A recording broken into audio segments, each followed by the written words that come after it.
मेरे चैनल से जुड़े हुए तमाम लोगों का स्वागत है। दोस्तों, आज जीविका भर्ती के लिए जो आवेदन निकला हुआ था उसका डेट बढ़ा है। बढ़ने के बाद ये जो डेट है जो 22 अगस्त तक हो गया है। अगर आपने किसी कारणवश आवेदन नहीं किया है तो आवेदन कर लीजिए, और इसमें और भी क्या नया अपडेट आया है उसके बारे में हम आपको जानकारी देते हैं कि एक से अधिक पद के लिए आवेदन कर सकते हैं या नहीं कर सकते हैं। इसके बारे में भी हम आपको विस्तार से बताएंगे। तो देखिए, बिहार जीविका भर्ती 2025 का अपडेट क्या है। देखिए, टोटल पोस्ट है कितना, 2747 टोटल पोस्ट है, 2747 ये आप भी जान रहे हैं। और इसका लास्ट डेट है 22 अगस्त को। 22 अगस्त को, पहले 18 को ही होना था समाप्त, लेकिन ये जाकर के 22 अगस्त को हो गया। 22 अगस्त को समाप्त हो जाएगा। देखिए, पोस्ट नए नेम है, यहाँ 7 तरह का पद है। ब्लॉक प्रोजेक्ट मैनेजर, आजीविका विशेषज्ञ, क्षेत्र समन्वयक, लेखाकार, कार्यालय सहायक, सामुदायिक समन्वयक, ब्लॉक आईटी एग्जीक्यूटिव। इस तरह से 7 पद है और टोटल पद है। जैसे ब्लॉक प्रोजेक्ट मैनेजर में 73 पद है। ब्लॉक प्रोजेक्ट मैनेजर में 73 पद है। इसके लिए योग्यता है स्नातक। अगर आप स्नातक कर लिए हैं तो आप इसमें आवेदन कर सकते हैं।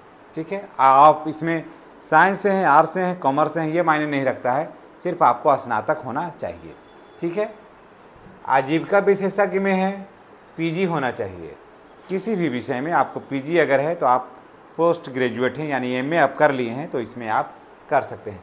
आजीविका विशेषज्ञ में टोटल पोस्ट है 235। ठीक है, क्षेत्र समन्वयक में है 374। क्षेत्र समन्वयक का जो पद है उसमें 374 है। इसमें जो है स्नातक वाणिज्य होना चाहिए, यानी कि कॉमर्स में आपको स्नातक होना अनिवार्य है, तभी आप इसमें आवेदन कर सकते हैं। इसमें क्षेत्र समन्वयक में। लेखाकार में 167 पद है। आप देख लीजिएगा कि आप किस पद पर आप फिट बैठते हैं, ये आपको देख लेना है। तो लेखाकार में 167 पद है। स्नातक भी होना चाहिए किसी भी विषय में, और टाइपिंग भी होना चाहिए, और हिंदी और इंग्लिश दोनों का टाइपिंग आना चाहिए इनको। ऐसा नहीं कि हिंदी की इंग्लिश नहीं, इंग्लिश की हिंदी नहीं, दोनों का टाइपिंग का पूरा ज्ञान होना चाहिए इसमें लेखाकार में, तभी आप इसमें आवेदन करिए। कार्यालय सहायक में 187 पद है। इसमें भी स्नातक होना चाहिए किसी भी विषय में। किसी भी विषय में या किसी भी संकाय में आपको स्नातक होना चाहिए, और उसके बाद टाइपिंग का ज्ञान भी होना चाहिए। देखिए, उसके बाद है सामुदायिक समन्वयक।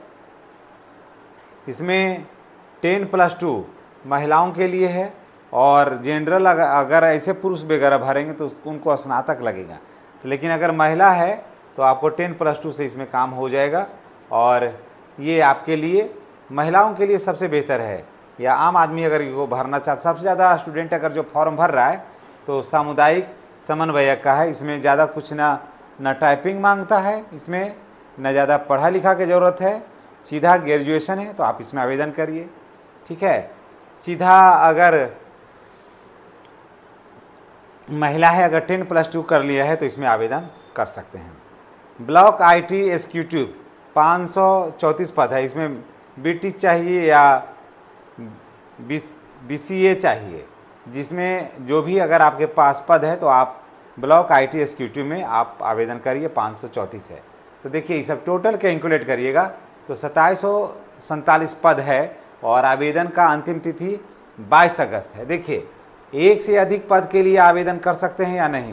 पहले ऐसा था कि नहीं कर सकते हैं, अब आया अपडेट होकर के, जब ये डेट बढ़ा तो अपडेट होकर के आया कि हाँ आप इसमें आवेदन कर सकते हैं।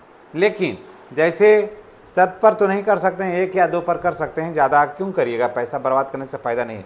जैसे मानते हैं कि आप सामुदायिक समन्वयक का किए, उसके बाद स्नातक किए हुए हैं, तो उसके बाद टाइपिंग का ज्ञान है, तो दोनों में से किसी एक पर कर सकते हैं या तीनों को कर सकते हैं। लेकिन देखिए क्या होगा, रजिस्ट्रेशन जो है एक होगा। ठीक है, लेकिन इसका रजिस्ट्रेशन मान्यता ही कराए। और कार्यालय सहायक के लिए आप आवेदन कर रहे हैं, कार्यालय सहायक के लिए आवेदन कर रहे हैं तो 540, जैसे मानते हैं कि इसका जो फीस है, इसका जो फीस है माने इसका अलग फीस देना पड़ेगा। इसका एग्ज़ाम फीस जो है इसका अलग होगा। उसके बाद मानते हैं कि कार्यालय सहायक का दे रहे हैं, तो इसका कार्यालय सहायक का दे रहे हैं तो समुदाय इसको दे रहे हैं, इस पर किए। उसके बाद कार्यालय सहायक का दे रहे हैं 5वां, तो इसका भी एग्ज़ाम फीस आपको अलग से देना होगा, इसका भी एग्ज़ाम फीस आपको अलग से देना होगा। फिर अगला अगर अलग करते हैं, तीसरा को करते हैं, यानी कि क्षेत्र समन्वय को करते हैं, तो इसमें इसका भी एग्ज़ाम फीस जो है आपको अलग से देना होगा, है ना।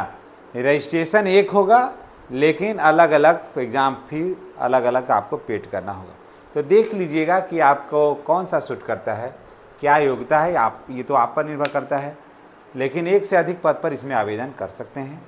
और बाकी सब कुछ वैसे ही है, जाति आय आवासीय वगैरह जैसे सब कुछ वैसे ही है, और नया कोई अपडेट इसमें ज़्यादा नहीं कुछ आया है। इसी बातों के साथ हम विदा लेते हैं। अगर आप चैनल पर नए हैं तो चैनल को सब्सक्राइब करके बेल आइकन को दबाइए, ताकि वीडियो का जो नोटिफिकेशन है वो आपको मिलता रहे। धन्यवाद।